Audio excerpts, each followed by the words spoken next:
अगर पूरी दुनिया के पैमाने पर देखा जाए तो नोट्स के मुताबिक दुनिया की सबसे छोटी कोशिका माइकोप्लाज्मा है, जिसे पीपीएलओ भी कहा जाता है। ये पीपीएलओ क्या होता है?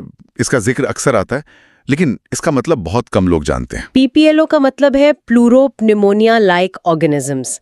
ये एक तरह का बेहद सूक्ष्म बैक्टीरिया होता है। अच्छा। इसकी सबसे बड़ी खासियत ये है कि इसमें कोशिका भित्ति यानी बाहरी कठोर दीवार नहीं होती। सेल वॉल नहीं होती। जी, दीवार न होने के कारण ये अपना आकार आसानी से बदल सकता है और बहुत छोटी से छोटी जगह में भी जिंदा रह सकता है।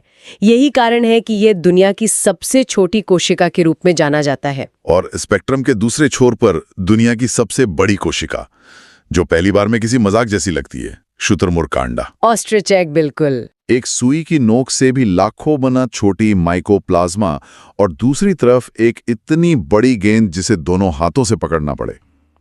लेकिन ये समझना मुश्किल है कि इतना विशाल अंडा सिर्फ एक सिंगल सेल कैसे हो सकता है। ये उलझन इसलिए होती है क्योंकि हम कोशिका को हमेशा सूक्ष्मदर्शी यंत्र से ही जोड़कर देखते हैं। हाँ, हमें लगता है कि सेल मतलब कुछ ऐसा जो आंख से ना दिखे। सही कहा, लेकिन जैविक रूप से किसी भी पक्षी का अंडा जब तक वो फर्टिलाइज होकर विभाजित होना शुरू नहीं करता, वो एक ही कोशिका होता है। अच्छा। शुतुरमुर्ग के अंडे का जो पीला भाग होता है, योक, वो दरअसल भ्रूण के विकास के लिए जमा किया गया एक विशाल पोषण का भंडार है।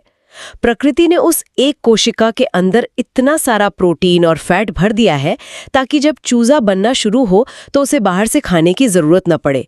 इसलिए उसका आकार इतना बड़ा हो जाता है। ये तो कमाल का डिजाइन है प्रकृति का। और अगर हम इस विशाल दुनिया से बाहर निकलकर केवल मानव शरीर के भीतर झांकें तो वहां भी ऐसे ही अचरज भरे तथ्य मिलते हैं। बिल्कुल, मानव शरीर में भी विविधता की कोई कमी नहीं है।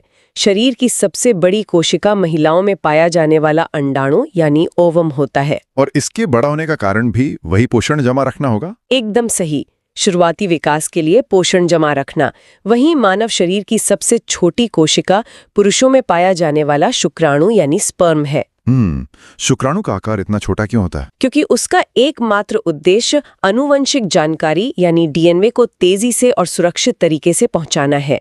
प्रकृति ने उसे भारी भरकम चीजों से मुक्त कर दिया है ताकि वो एक छर्रही, पनडुब्बी या टारपीडो की तरह तेजी से तैर सके। बिल्कुल वही। और फिर नोट्स में एक और श्रेणी आती है, सबसे लंबी कोशिका।